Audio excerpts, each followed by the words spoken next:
Hey guys, welcome to the BJJ Collaborative. Today our special guest is Soneca 4th degree black belt, a good friend of mine.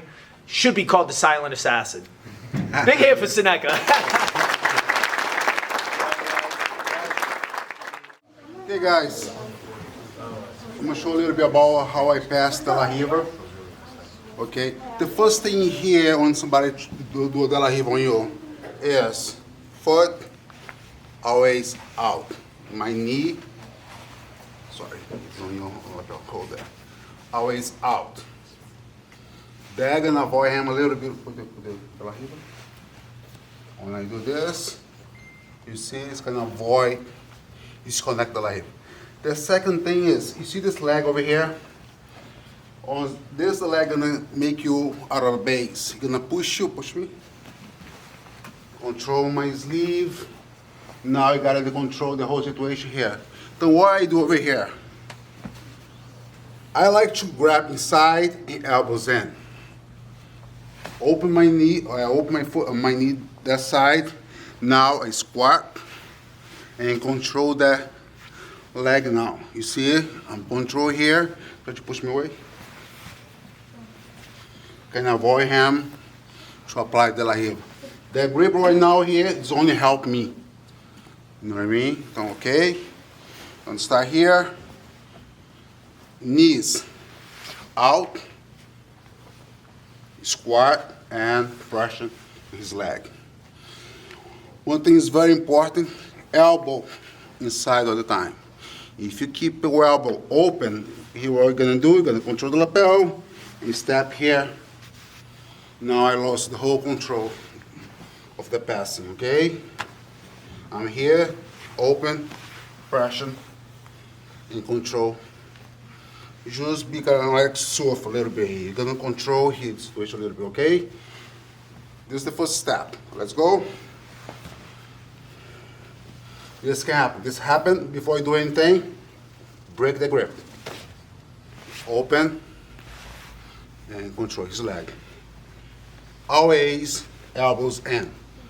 Knees always outside. Us? Yes. Let's go. Let me grab this leg, especially when you start doing De La Riva. You want to attack me this side, right? And he's mine. He's gonna make me out of balance. When you do this, you open, now you squat, now you kind of block the leg to do anything against you. But I need to squat in control here. Can you push, try to push this leg? You see it, it's hard for him to do anything against you. Now go back here. Now to do anything you want to. Just do it. Now lose the balance. Now he control situation over here, but I want to change that. Down he goes, break that, don't let them control, open, control here, now squats. You know what I mean? Full squat and control the lapel. What you're gonna do is you're just gonna keep your knee, sorry, I'm gonna hurt you. You're gonna keep your knee, walk the leg, pass. Can you go? Yeah. Just control here. Some people don't have that flexibility, okay? You hold here, you hold the hands. I like to hold here and the arm. Step. And get to the pass.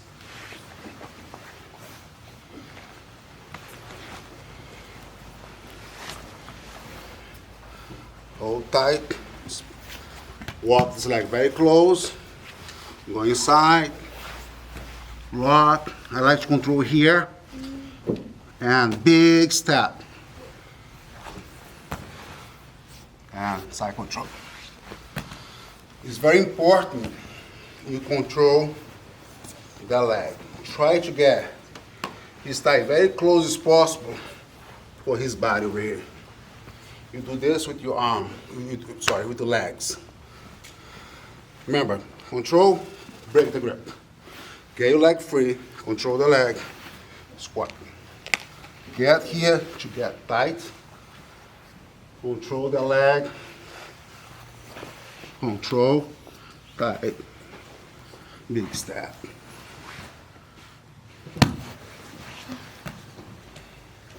Any question? No, sir. Sure? Yes, sir. Yes, sir. Want to see one more time? Yes, please. Yes, Open, control the leg. Same side, okay? Grab, no cross. You're gonna control the same side. You're gonna put your knees on the floor.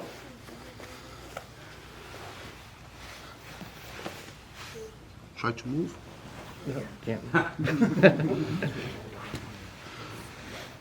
Pass. Us, 1, 2, 3. The leg doesn't control my distance. If I can control the leg here, you know what I mean? The time I'm gonna try to get close to him, he's gonna kick my leg back. Look, now I'm exposed. You understand? To control this leg is very important. I'm sure just one pass, but so many things you can do from here. Okay, control the leg. You can do leg drag. Okay, so many things you can do from here. In pass to another side. Então, don't forget to control this leg. Get away off the La Riva. Okay, put the pressure, control the leg, control here. Keep in the control all the time. The only time you're gonna let it go this leg is when you go under. You understand? This is the only time. Let's say I'm here. He's gonna push me. He's kind of half and push me because the time he tries to push me, I open. How you feel like that? It's no. It's very uncomfortable. So I'm in control here. I feel he tried to push me away. I open. You know what I mean? Now he have no strength anymore to do anything against me because this. I put pressure and open. Now I decide what I'm gonna do. One thing. Can you hold the gi? Yes, you can. Sometimes I like to just go to the wrist. The more important thing here is I'm control the topping. Okay? Control my hand over here. Now he's controlling me.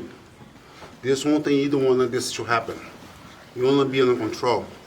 Why? I can open, I can close, I can do anything with his hands over here, his arm over here. Okay? I'm trying to be nice. I don't want to hurt. You know what I mean by it? In the tournament, you're going to put all your weight and press. You know what I mean? Control. Shoulder. Don't forget. Shoulder. Press. Let's say he's a very good guard player. You know what I mean? Break it. Open. Control that grip. Pass. Control. You can do so many things from here. But today, we're going to focus on passing, okay? Open.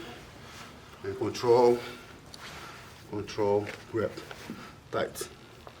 The time my knee is going down, I'm going to the leg. Keep in control here. Don't pull any shoulder. And pass. Us.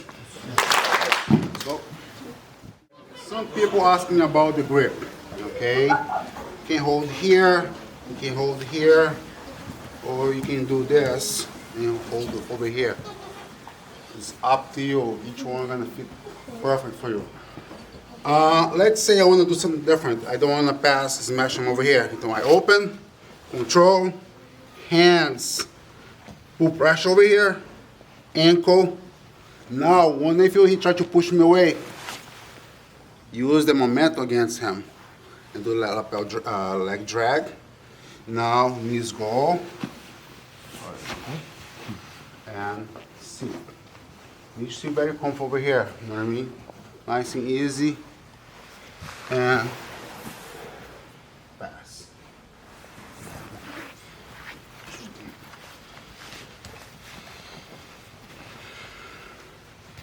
Okay. This is the problem. I don't want him to control that.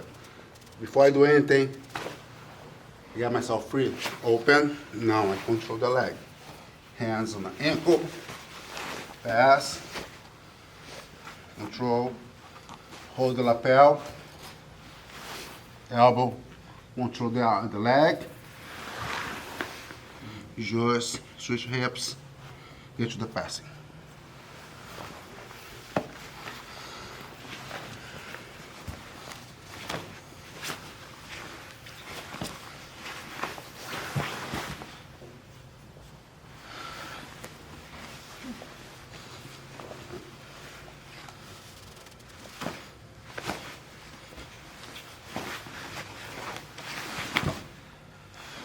Us. That's right. So again, let's give a big round of applause for Soneca. Thanks for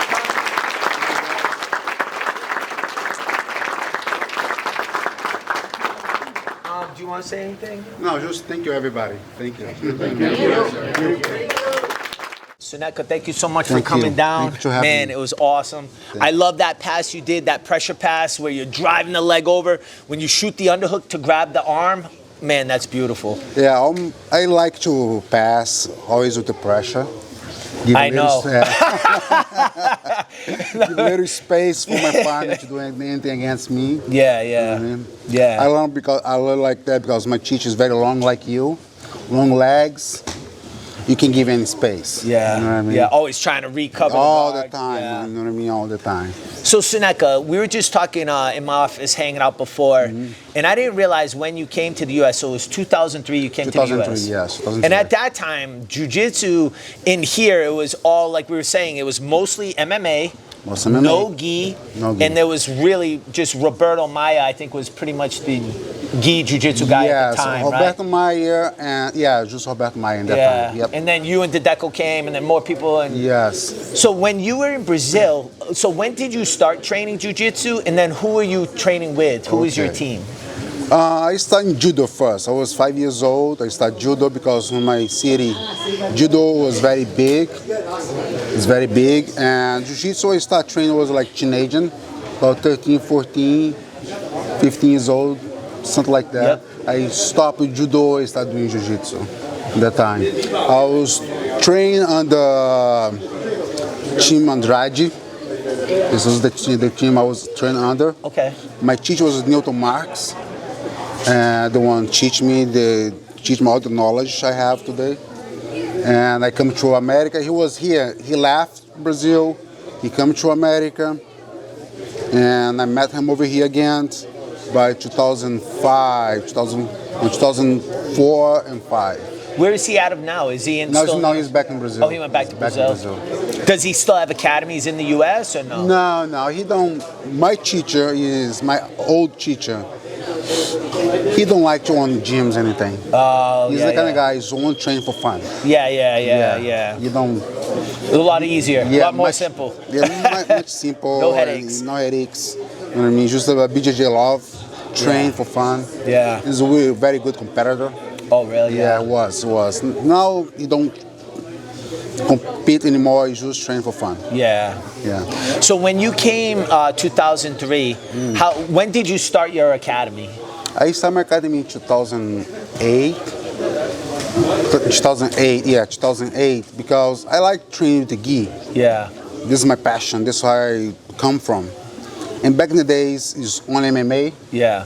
Nobody wants to gi or anything. Like, okay, I'm better start my own gym, and I like to train gi, so I have to start my own gym. Yeah. That's what happened. And was that was Phoenix Fight Club? Was that your? No. When I start, I opened my own school. I was with Team Link at the time.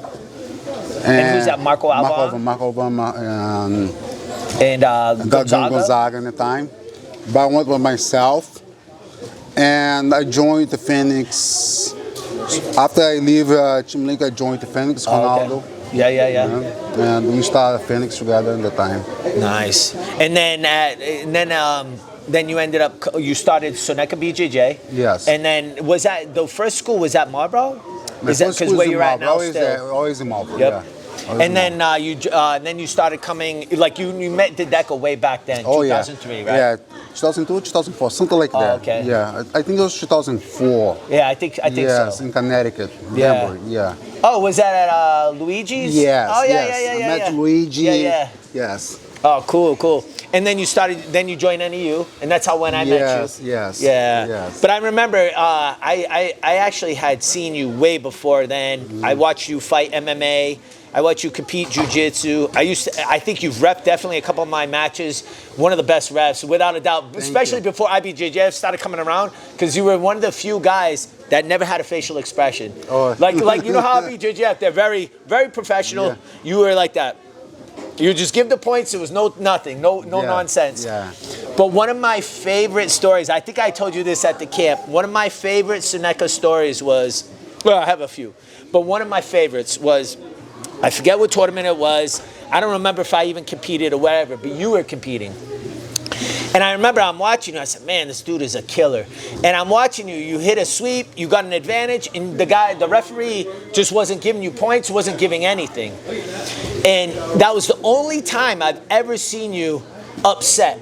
But you literally, you stood in, you were upset, but you did it in a way that was still like very, it was respectful, but it was badass. Where you swept the guy, you look up at the ref, 2 points, boom, you went to the mount, 4 points. You were teaching him how to ref as you were putting a clinic on this other guy. So I was glued to that match, man. It was great. Do you remember that at all or no? I'm sorry. Yeah. There's so many matches. Yeah. I think I do. Yeah. That was so funny, It was man. Dragon Lairs, right? What was Dragon Lairs? Oh yeah, maybe it was Dragon Lairs. Yeah, maybe it was, absolute, yeah.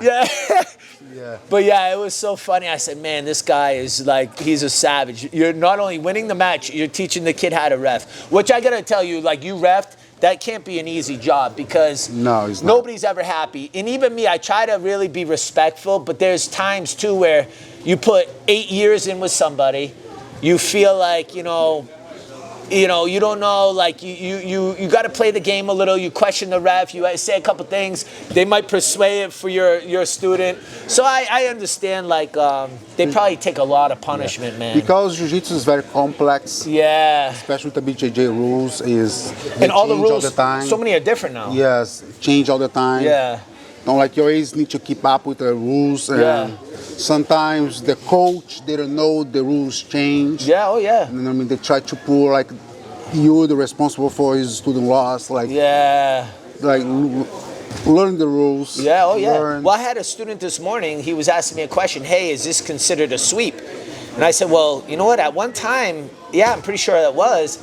And then I said, go talk to my student Jimmy, who's still competing every day, all the time. I said, I'm so outdated with that. Like, I don't even pay attention to those rules all the now. time. Yeah. The rules change all the time. But the basic is still the same. Yeah. I mean, I understand BJF, they try to do more efficient. Yeah. For MMA and to self-defense. Yeah. And some people don't understand how the points are, And like why. the system, Yeah. why they have a point. You know Yeah. what I mean? I understand, you know what I mean? But the more important is the coach need to follow, need to try to always understand the rules. If you have a student like to compete, Yeah. you know what I mean? Never talk back to the referee. If you don't know the rules, Yeah, 100%. keep 100%. quiet and try to learn. Yeah, You know what I mean? yeah, no, I agree. So something I was going to ask you too is, so for me, and I feel like the really like the importance of a team, the importance of your teammates, not just your coach, but all your teammates. So I remember like being a blue belt, and one of my favorite training partners at Dedeco was a brown belt named Leandro. And when I first went there, the guy treated me super nice. He was also like a heavyweight at the time, and I got so much knowledge because every single class we grapple every class, and every time we did drills and technique, Dedeco would pair me up with him.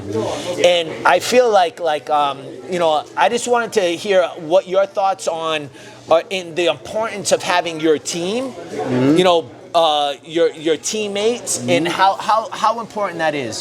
This is so important. Like you need to trust the people you roll with, and the best fighter is the one he'll be good roll with everybody. Yeah. He'll be good roll with 5 years old, to 9 years old. He will be safe training partner. Safe training partner. This always become the best fighter because they can control, they can understand the road, they can help everybody. They can help yourself too. Yeah. You know what I mean? The worst partner is the one selfish. They want to only train for yourself. They don't care about others. Yeah. You know, you just want to try to smash everybody. Like, don't be like those guys. Just like help everybody. You're gonna grow. Your partner's gonna grow. He'll be better. You're gonna be better. Yeah. This is how I am. Like when I train with my students, I always try to be the best trainer for him. Yeah. They become all my best trainers too. You know what I mean? Yeah. Well, you know what? You said something earlier too in the office. You said you give me pillows. I'm gonna give you a pillow. Pillows. You throw rugs. What was that saying? That was awesome. Yeah, this was from the Deco actually. Oh, he has so many good ones, right? Yes, from the Deco. So how do you say? It? What was? Well, if you give me a rock, it's gonna give you rocks. Yeah. My rock's gonna be happy to your rock. Yeah. If you throw me pillows, I will throw you pillows. Yeah. Everybody gonna be happy. Yeah. Like I follow you. Whatever you do to me, I'm gonna do it to you. Yeah. No, it's an amazing thing about the Deco too is not only just a great friend and a great jiu-jitsu coach and training partner, all that. But some of the best things I've learned from him, not only on the mat, but is off the mat. Driving somewhere, talking. There was one time we were talking just about relationships in life. And, he used an analogy like, hey, you have a piece of paper and now you crumple that up.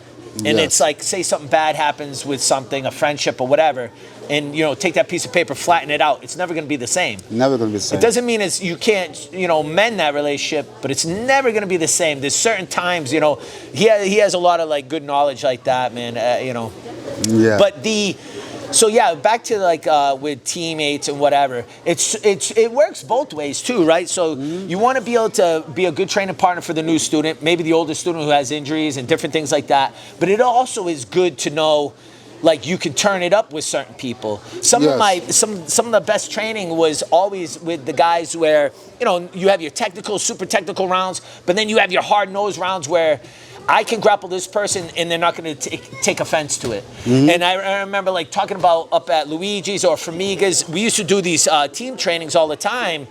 And there was some guys up there with Matt Breyers. There was a school in Connecticut that was under Formiga. And they had some savages. And you knew you could throw everything in the kitchen sink at them and they loved it. And they would do it back to you. And then, but yet, you also knew, who and what you could do. Like you have people you're like, gonna have people that gonna want to try hard. You can train hard with him. And some people hard and respectful. Yes. Yeah. And some people just want to have fun and train and enjoy yourself. Yeah. Learn something. Yeah. I always like before I come to America, I always train very hard because I always like to compete and compete. I compete almost like every month, 2 or 3 times, you know what I mean? And my goal is only compete. Nowadays I change. I think you grow up, you learn. Yeah, you look back at some of the things you did. Yeah, I agree. I feel the exact same way. I remember it was very much about competition for me.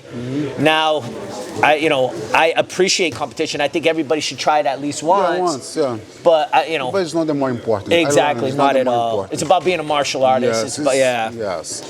Come here and train, and you remember everybody's different. Yeah. Some kids have like the gift. They want you to be good in jiu-jitsu. Yeah. And some people are gonna need time to learn the whole thing. But everybody can get to the top together. Yeah. And also too, you never know who is coming in, walking in the door. Has that male or female been physically assaulted, sexually assaulted? What problems do they have in life? Why are they here? Yes. Are they here just for self-defense and confidence? That person does not give 2 craps about competing. They want to be here, get to know people, learn how to defend themselves, One thing I learned in jiu-jitsu is jiu-jitsu changed people's lives, changed my life. And you can help a lot of people in different ways with jiu-jitsu in life. And for me, today is help people. For me, is the more important. Yeah, jiu-jitsu. I agree. I'm with you. Like everything I can do for help them, I will do. Jiu-jitsu can help you in life in so many ways. It's beautiful to see somebody come to the door so insecure, like afraid. A few years later, It's a new person. It's a new human being. Yeah, It's amazing to see that. Yeah. You know, and so also going back to some of your background. So again, I remember watching you compete both gi and no gi jiu-jitsu, and watching you also fight in MMA. And I had Matt on here, Matt Santos, and you guys had a really good fight, a real good competition at, I think it was World Fight League.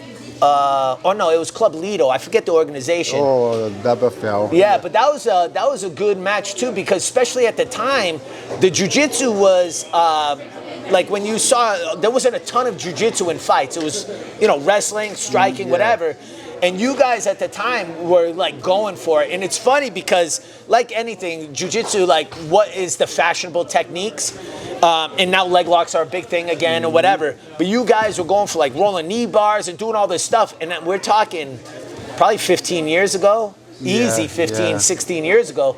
And I remember watching that fight, and like you could take that fight now with both of you guys, put it on, and people would be like, it would look like now. It would not, you know what I mean? The current jiu-jitsu being played, is how you guys were attacking. It was really a good time. Do you remember that match, that fight? Yeah, the fight for MMA or because MMA, I remember, yeah. It was a nice fight. It was good. It was good. It's a good time. Yeah. So when did you decide, like, okay, I'm all set with MMA? Was it just maturity, you were all set? Was it you wanted more jiu-jitsu? I felt like for me, like more and more gi, I just kept falling in love more gi. I come from where I started judo, I started jiu-jitsu later, and my background is gi. You know what I mean? Don't like. I always compare the guy. I like to compete, and in that time, you don't have a lot of tournaments. Yeah, it was just. Jiu-jitsu is so small here. You might have one Naga or and it was like once a year if you were lucky. Yes. And I was working a lot in construction too when I get here. I didn't have my gym yet. So my train was when I had a tournament, I went there and trained. Ah, You know what I mean? This is the way I train. Yeah. And the only option I had at that time is MMA and sometimes no-gi tournaments. This is the option I had. Like, I like to compete. I don't want to stop in training. I don't want to stop in jiu-jitsu. And then okay, let's do some MMA. Yeah. I did MMA, but it's not because I wanted to do it, because it's the only thing I had at that time. And I always say for the people, guys, jiu-jitsu star here right now, they're going to be big. And nobody in that time believed me. The thing is MMA, it's not good. Like, just wait. Yeah. A few years from now. Now, you see BJJ schools open everywhere. Yeah. All schools is full. You know what I mean? Yeah. Because it's more, in my opinion, it's more passion. You learn much more, and I think jiu-jitsu is just starting to grow. Yeah. It's going to be bigger than the way it's today. Yeah. I agree. The passion, the camaraderie, the friendships and bonds that are built. It's unbelievable. It really is. It's something special. And like you said, you could be an athlete or you could be anybody of any age and come in and you fit in. Because like you with the jiu-jitsu, with the gi, like your students have loyalty to you than MMA. This is my opinion, my experience. You train people MMA, they do 2 or 3 fights. Okay, now I'm already a pro. I don't need you anymore. Yeah. You know what I mean? That's why I don't train MMA anymore. I don't teach MMA anymore, and just focus. I feel like a lot of people I've been talking to all kind of have that same feel. I feel like too the jiu-jitsu competitor, or not competitor, the jiu-jitsu student is super dedicated. Yes. Like I found with MMA, it was they train if you have a fight, but if they didn't have a fight, you don't train. And then with jiu-jitsu, if they're not a competitor, they're still here every single day. And then it's not just, hey, I'm going to do this for a couple years. They're looking at doing it for their whole life. So again, that goes back to that dedication, that passion. And I feel like too with jiu-jitsu, because there's so many layers, especially in the gi, it's always like changing. But some of it's it's a technique that's already been established, but just little details change. So you're always learning. You never know everything. Never stop learning. Yeah, you never know everything. You always learn. Jiu-jitsu never stop learning. I learn every day. You know what I mean? new things, new ways to see it. Sometimes you see the same thing like different ways. You know what I mean? You never stop learning.